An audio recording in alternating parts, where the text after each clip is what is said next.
18 აპრილს ქართველები შეეცდებიან, რომ ბრეივებს დაიპყრონ. თავარი ორთაბრძოლა ამ ქარდის იქნება რაულ თუთარაულსა და ოლჟას ესკარაევს შორის.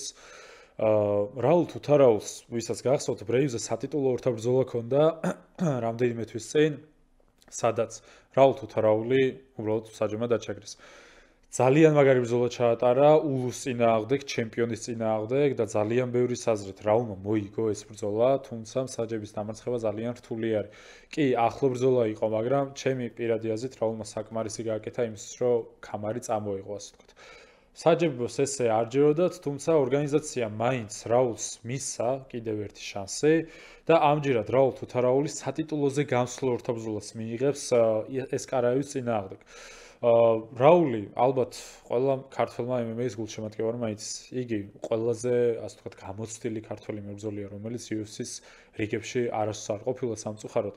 თუმცა დარწმუნებული ვარ, რომ ბრეივის ქამარზე ბრძოლის შანსთან ერთად, როდესაც იგი ბრეივის ქამარს მოიგებს, აუცილებლად იქნება ის შანსი, რომ იჩხუბოს ან კონტენდერების სერიაზე, ან პირდაპირ UFC-ში.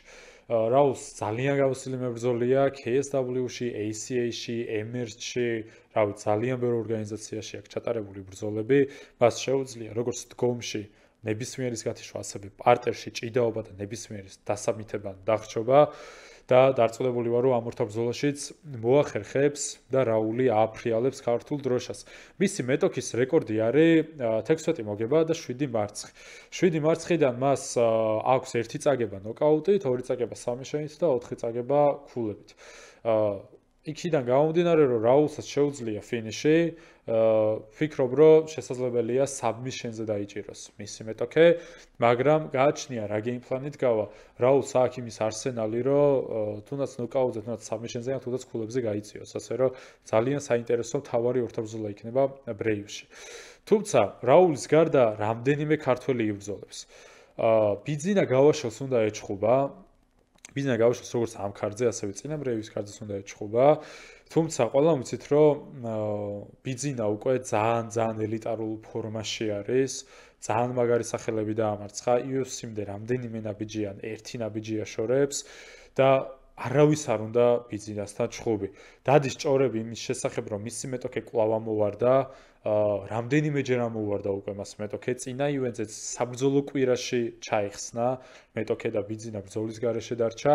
ახლაც მეტოქეები ცდილობენ, რომ თავი აარიდონ ბიძინას, 3 თუ 4 კვირის წინ კიდე ამოვარდა მეტოქე და როგორც ყური მოუკარი, შესაძლებელი იყარი, რომ ამ ქარდზეც ვერ ვიხინოთ ბიძინას ორთაბრძოლა, თუმცა საინტერესოა, როდემდე გაიქცევიან მას. იგი აშკარად title challenger-ის სტატუსს იპოვებს, იმიტომ რომ არავის არ აქვს იმის გამბედაობა, რომ ბიძინასაც შეაბიჯოს ოქტაგონზე ბრეივის რიგებში და შესაძლებელია, რომ პირდაპირ სატიტულო ორთაბრძოლით დაბრუნდეს. ან მისთვის ძალიან სასურველი ბრძოლით მუჰამედ მოკაევის წინააღმდეგ, რომელიც UFC-დან წამოვიდა, დანავაითმა გამოუშვა და ბრეივში იბრძვის ამ ეტაპზე.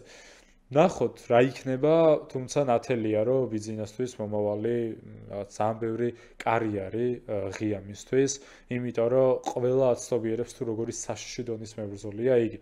ბიძინას გარდა ვიხილავთ ორ ქართველს, ბიძინას სავარაუდოდ ვერ ვიხილავთ სამწუხაროდ, მაგრამ ვიხილავთ კიდევ ორ ქართველს.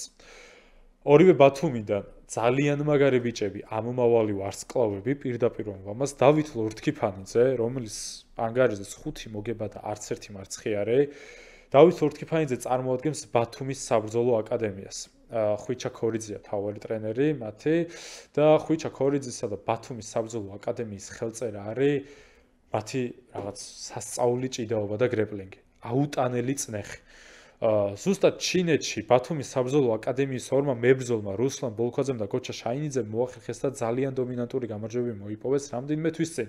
ახლა კი კვლავ ჩინეთში უყოდ ამჯერად ბრეივის ორგანიზაციაში დავით ლორთქიფანიძე შეეცდება, რომ პირველი გამარჯვება მოიპოვოს საქართველოს საზღვრებს გარეთ და თავისი დროშა ააფრიალოს. მისი მეტოქე არის ძალიან გამოცდილი მეტოქე, რომელიც აქცენტირებული სტრაიკერი არის. და დავითს პირადად ვესაუბრე, დავითი ძალიან ახლო მეგობარია ჩემი და თვითონ მითხრა, რომ იგი გეგმავს, რომ მეორე რაუნდში დაუმთავროს თავის მეტოქეს ბრძოლა. წარმატებები აქედან, აქვე აღსანიშნავია ის ფაქტი, რომ დავითის ბექგრაუნდი არის კარატე, ძალიან საშიში და ძალიან ძლიერი ქიქები აქვს და ხელში ბრძოლაც ძალიან დახვეწა, უშუალოდ კრევი. მისი ჭიდაობა და კრემლინგი კი უბრალოდ შეუფასებელი არის. ერთი სიტყვით წარმატებები დავიც და კიდევ ერთი მებრძოლი იქნება ასევე BFA-ის წარმომადგენელი ჯუბა ბერიძე. ჯუბა ბერიძემ შორტ-ნოტისია იღო ეს ორთაბრძოლა, ორი კვირით ადრე დათანხმდა ამ ბრძოლას. თუმცა როგორც ჯუბა ამბობს, იგი გამუდმებით ფორმაში არის. მისთვის არ აქვს მნიშვნელობა ორი კვირა იქნება თუ 4 კვირა მოსაზადებლად. იგი ყოველ დღეში ორჯერ ვარჯიშობს. სპარინგებს არასდროს არ აცდენს და იგი საუკეთესო ფორმაშია. მისი მებრძოლიც ჩინელი ადგილობრივი მებრძოლი იქნება, რომელიც აქცენტირებული კიკბოქსერი და სტრაიკერი არის. თუმცა ჯუბაზე გეტყვით, რომ 57 კილოგრამი წვეთი კატეგორიისთვის ფიზიკურად ძალიან ძლიერია და როგორც სხვა ბათუმის წარმომადგენლებს აუტანელი გრეპლინგი და ჭიდაობა აქვს. ასე რომ დარწმუნებული ვარ, რომ სტილისტურ დაპირისპირებაში ჯუბა მოახერხებს და ჭიდაობას თავზე მოახვევს თავის მეტოქეს და გაანადგურებს. ძალიან საერთოდ არ გამიკვირდება, რომ პირველ-მეორე რაუნდში საერთოდ საბმიშენზე დაიჭიროს თავისი მეტოქე. ძალიან მაგარი ამბავია ის, რომ ისეთ დიდ ორგანიზაციაში, როგორც ბრეივი არის, უკვე ქართველებს გაურბიან, როგორც ბიძინას გაურბიან, სატიტულო ორთაბრძოლებზე ჩხუბობენ და ტიტულზე გამსვლელ ორთაბრძოლებზე ჩხუბობენ, მაგალითად როგორც რაული ჩხუბობს. და ისეთ ამომავალ ვარსკვლავებს და პერსპექტიულ ბიჭებს, როგორც დავითი და ჯუბა არიან, ეძლევათ ძალიან მაგარი შანსები, რომ თავის საერთაშორისო ასპარეზზე წარმოადგინონ. რაული გურამ ფაით კლუბს წარმოადგენს, ბიძინა მემეტეს და დავითი და ჯუბა კი ბათუმი ფაით აკადემიის. შესაბამისად, მთლიანი საქართველოს საბრძოლო სპორტი არის და კლუბები არიან ბრეივში გატანილი და თითოეული საბრძოლო კლუბის წარმომადგენელი ღირსეულად ამტკიცებს, რომ ქართული MMA ძალიან ძლიერია და ქართული MMA საყურადღებოა. რეგიონალურ დონეზეც არის შესაძლებელი ის, რომ მოემზადო აქ, გახვიდე და დაამარცხო ნებისმიერი მებრძოლი თავის ქვეყანაშიც კი. მოკლედ, და სხვათა შორის ბრეივმა გაიფორმა კიდევ ერთი ძალიან მაგარი ქართველი მებრძოლი, თორნიკე გიგაური, რომელიც დაუმარცხებელი მებრძოლია. წარმოშობით დაღესტანელი, მაგრამ გერმანიის სახელმწიფო ასპარეზზე მებრძოლს ხდება, თუმცა დარწმუნებული ვარ, რომ გიგაური თავის დაუმარცხებელ რეკორდს დაიცავს და მოიგებს ამ ბრძოლასაც.